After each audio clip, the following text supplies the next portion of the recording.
Right ఈ నెల 30న ప్రధాని మోదీ అయోధ్య విమానాశ్రయాన్ని ప్రారంభిస్తారు. అక్కడి నుంచి 15 కిలోమీటర్ల మేర రోడ్ షోగా వెళ్లి పునరుద్ధరించిన అయోధ్య రైల్వే స్టేషన్ ను ప్రారంభించి వందే భారత్ అమృత్ భారత్ రైళ్లకు జెండా ఊపుతారు. ఆనక మళ్లీ విమానాశ్రయం వద్దకు చేరుకుని భారీ బహిరంగ సభలో ప్రజలను ఉద్దేశించి మాట్లాడతారు. ఆ తర్వాత జనవరి 22న అయోధ్యలో అట్టహాసంగా రామమందిర ప్రారంభోత్సవం జరుగుతోంది. ఆ కార్యక్రమం జరిగిన కొద్ది రోజులకే ఆ వేడుకల తాలూకు సందడి ఇంకా దేశ ప్రజల హృదయాల నుంచి చెరిగిపోకముందే 2024 సార్వత్రిక ఎన్నికల షెడ్యూల్ విడుదలవుతోంది.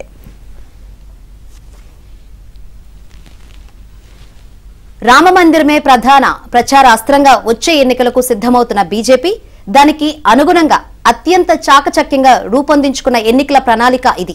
ఈ మేరకు రామమందిర ప్రారంభాన్ని ఒక చారిత్రాత్మక ఘట్టంగా అభివర్ణిస్తూ బీజేపీ ఒక బుక్లెట్ ను విడుదల చేసేందుకు సిద్ధమైంది.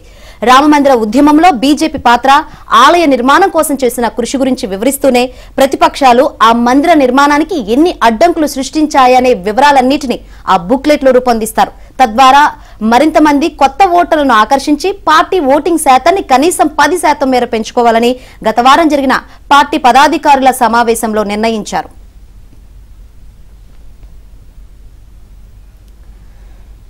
అలాగే ప్రతి నియోజకవర్గంలోనూ 50% ఓటింగ్ సాధించడంపై దృష్టి కేంద్రీకరించాలి అని నిశ్చయించారు.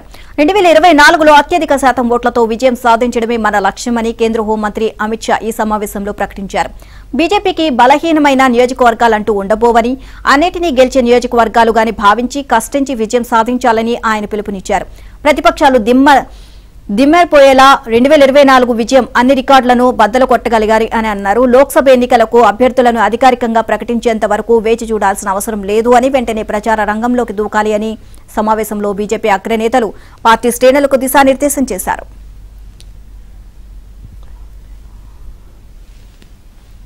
ఇంటింటికి వెళ్లి బీజేపీ సిద్ధాంతం, బీజేపీ నెరవేర్చిన చరిత్రాత్మక కర్తవ్యాలు, మోదీ ప్రభుత్వం సాధించిన అభివృద్ధి గురించి ప్రచారం చేయాలని, మోదీని అసాధారణ మెజారిటీతో మళ్లీ ప్రధానమంత్రిని చేయాలని అమిత్ షా పేర్కొన్నారు. ప్రతిపక్షాలు చేసే దుష్ప్రచారాన్ని తిప్పికొట్టడం కాక పార్టీ ఏం చేసిందో చెప్పడమే ప్రచారంలో ప్రధానంగా ఉండాలని ఆయన అభిప్రాయపడ్డారు. ముఖ్యంగా తొలిసారి ఓటర్లను ఆకర్షించడానికి ప్రయత్నించాలని సూచించారు.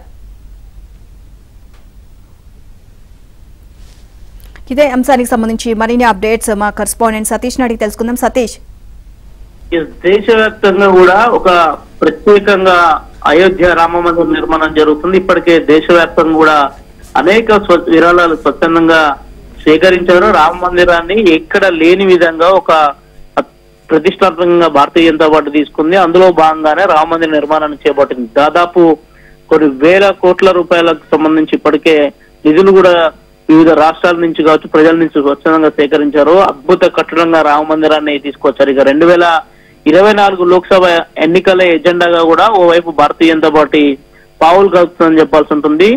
ఈ అయోధ్య రామ మందిరాన్ని ఈ శనివారం అంటే 30వ తేదీన ప్రధాని నరేంద్ర మోడీ ప్రారంభించబోతున్నారు. ఆయన ఓపెన్ చేయబోతున్నారు. రాష్ట్ర వ్యాప్తంగా కూడా ఇప్పటికే హై రివ్యూలు సైతం నిర్వహించింది రాష్ట్ర ప్రభుత్వం. ఇక ప్రధాని మోదీ రాక సందర్భంగా పెద్ద ఎత్తున భద్రతా ఏర్పాట్లు చేశారు. ఎలాంటి ఘటనలు చోటు చేసుకోకుండా ఇప్పటికే రామ మందిరం పరిసర ప్రాంతాలన్నీ కూడా నిఘా వర్గంలోకి వెళ్ళిపోయాయని చెప్పాలి. ఇక ఎన్నికల ఎజెండా ఇందులో చాలా స్పష్టంగా కనిపిస్తుందని చెప్పాలి.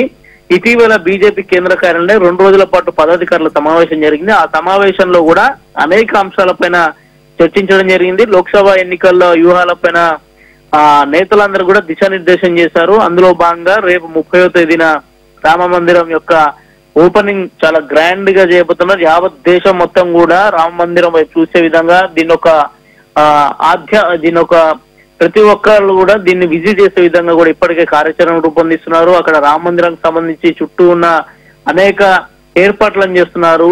ప్రతి ఒక్కరు కూడా రామ మందిరం చూసే విధంగా, రామ మందిరం యొక్క కట్టడం కావచ్చు, రామ మందిరం సందర్భంలో ఏ విధంగా సుప్రీంకోర్టులో కేసులు కావచ్చు, రామ మందిరానికి వివిధ వర్గాలు ఏ విధంగా అడ్డుపడ్డాయనే అంశాన్ని కూడా యావత్ దేశ ప్రజలకు తెలిసే విధంగా కూడా భారతీయ జనతా పార్టీ అనేక కార్యాచరణ రూపొందిస్తుంది. ప్రతి ఒక్కరు కూడా విజిట్ చేసే విధంగా ఇటీవల చూడొచ్చు, అస్సాం సీఎం తెలంగాణ ఎన్నికల్లో కూడా వచ్చి తాము అధికారంలోకి వస్తే ఫ్రీ బస్ పెట్టి మరి రామ మందిరాన్ని మీ అందరికీ చూపిస్తాం ప్రజలకనే ఎన్నికల్లో ఒక హామీని కూడా ఇవ్వడం జరిగింది. ఇలాంటి అంశాలని దేశ ప్రజల్లో దృష్టిలోకి తీసుకెళ్లి రామ మందిర నిర్మాణం భారతీయ జనతా పార్టీ చేసింది.